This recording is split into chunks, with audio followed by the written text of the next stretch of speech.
नमस्कार, मी निकेत इंगळे आणि आपण पाहत आहोत 24 तास महानगर।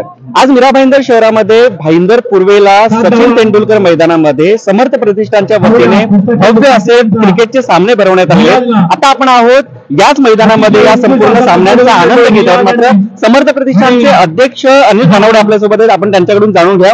जरा काय सांगाल, आज दरवर्षीप्रमाणे याही वर्षी हे सामने भरवलेले आहेत, कसा प्रतिसाद आहे सामन्यांसाठी या क्रिकेट प्रेमींचा? नक्कीच आज 9 मार्च मध्ये आज फायनल आहे, तरीही तुम्ही या ठिकाणी या सचिन तेंडुलकर बघताय की कधी क्रिकेट प्रेमी आनंदाने खेळ खेळतायत आणि आम्ही सकाळपासून मस्त नियोजन आहे, छान मध्ये या ठिकाणी करतायत।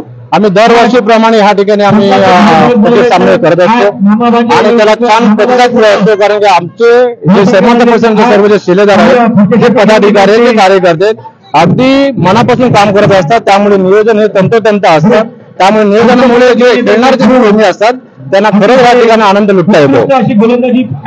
या संपूर्ण सामन्यांमध्ये एकूण किती संघ सहभागी होतात आणि फक्त मुंबई पुरतं मर्यादित राहता बाकी संपूर्ण परिसरातून सुद्धा अनेक संघ उपस्थित होतात, काय सांगा? आम्ही ह्या वर्षी 16 टीमचं नियोजन केलेलं आहे आणि आम्ही ओपन ठेवलेलं आहे। तर ह्या ठिकाणी खेळण्यासाठी काही आज सुरत ह्या ठिकाणी आलेले आहेत त्या खेळण्यासाठी, म्हणजे त्यांनाही माहिती आहे की समर्थ प्रतिष्ठान हे जे नियोजन करते हे अतिशय छान खेळते, त्यामुळे ठिकाणी आम्ही त्या ठिकाणी वाव मिळतो आणि जे शिस्तबद्ध खेळणं असतं ते ह्या प्रतिष्ठानमध्ये म्हणून ते लांबून या ठिकाणी येतात। पुन्हा भाषा मराठीत नसतात, मुंबईवरून त्या ठिकाणी ठाणेकरून या ठिकाणी बऱ्याच ठिकाणी खेळण्याचे आलेले आहेत ते।